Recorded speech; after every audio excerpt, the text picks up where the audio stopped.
Ganyan natin siya. Ba, mabigat ka. Akala mo mag-aak ka? Ganyan natin siya. Ganyan natin. Mabigat ka. Hindi ka mag-aak. So heavy. Magaan lang ako. Ikaw ba kayo baliw ka? You're so mabigat. You're so mabigat. Hindi, wow.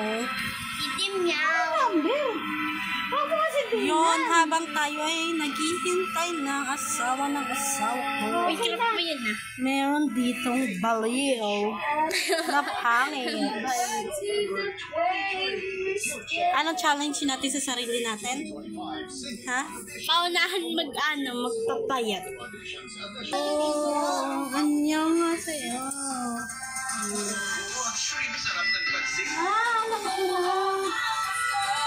Tamang hilata lang habang hinihintay ng palabas. Ano, Sam? Na? Anong nahihintay mo? Palabas. Anong palabas? Asawa ng asawa ko. Bakit? Kasi makakuha na sila to. Yan, excited na. Uy! Uy, hindi. Magic ko mag-grow up.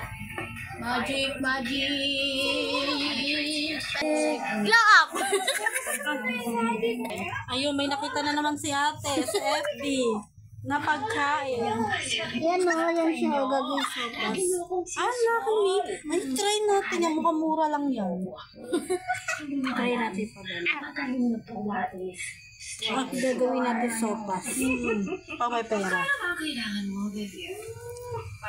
Oh. Nakita mo? Oo, meron sa taas. Sa may dali? Hindi. Sa taas, di sa papunta ko. Yes, 5,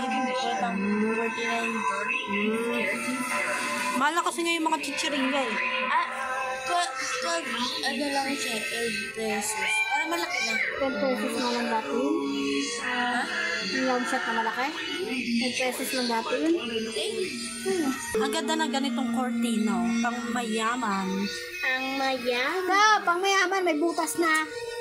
Kaya kita ba naman ng mga punsay? Lambitin ng banana. Makakasar. Kaya tayo gusto kong cortina sa ano. Kasi yung ano, kumatingkad yung pagka-gold niya, te. Kumatingkad yung pagka-gold niya. Maganda. Kaya gusto ko ano yung sa bahay. Yung puti tapos gold. O ano, parang maganda pagsamahin yung ano, yung gold tsaka puti. Pag may pera nga ako, bibili ako ng cortina. Wala ko lang cortina. Yeah, oh. Mabango pa siya. May downy pa siya. Oo nga. Maya, pinapamoy-amoy mo sa kaya. Diniyan na pala ang choco yan, ha? Amoy downy nga siya. Amoy mo. Mabango nga, ano daw nito? Yung surf conditioner, fabric conditioner na kulay violet. Mabango ang violet. Mabangong violet lalo na pag nakukulog ang damit. Kaya pag umuulan, yun ang gusto kong ano.